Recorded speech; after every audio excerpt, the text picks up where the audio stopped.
আজকে আমি তোমাদের মাঝে নিয়ে এসেছি আমার শাশুড়ি মায়ের হাতে স্পেশাল ডাল রান্নাটা।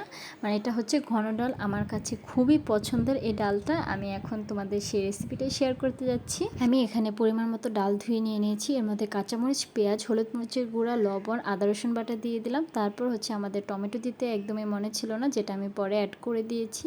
আর এখানে আমি তেলের পরিমাণটা একটু কম দিয়েছি, কারণ হচ্ছে আমি পরে আবার তেল দিয়ে একটু বাগার দেবো এই জন্য। তো সবগুলো উপকরণ সুন্দরভাবে মাখিয়ে তারপর পরিমাণ মতো পানি দিয়ে চুলাতে বসিয়ে দেব। আমি এর মধ্যে একটি তেজপাতাও অ্যাড করেছিলাম।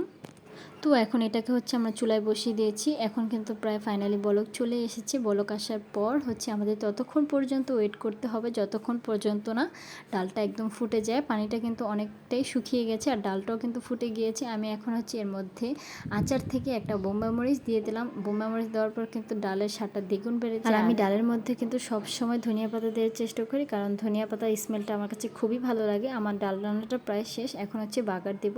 তো কড়াইতে হচ্ছে আমি পরিমাণ মতো তেল দিয়ে এর মধ্যে কয়েকটা শুকনো মরিচ দিয়ে দিলাম। শুকনো মরিচটা যখন একটু ভাজা হয়ে যাবে তখন এর মধ্যে রসুন আর কয়েকটা পেঁয়াজ দিয়ে দেব। পেঁয়াজ যেহেতু আমি আগে দিয়েছিলাম এই জন্য এখন একটু কম দিয়েছি।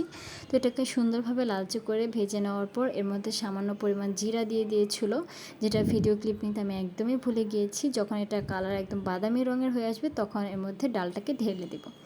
ডালটাকে ঢেলে দেওয়ার পর কিছুক্ষণ নাড়াচাড়া করার পর এটাকে ঢাকনা দিয়ে রেখে দেবো। আমার রান্নাটা কিন্তু একদমই কমপ্লিট হয়ে গিয়েছে। রান্নাটা কেমন হয়েছে সবাই কিন্তু অবশ্যই কমেন্টে জানাবে।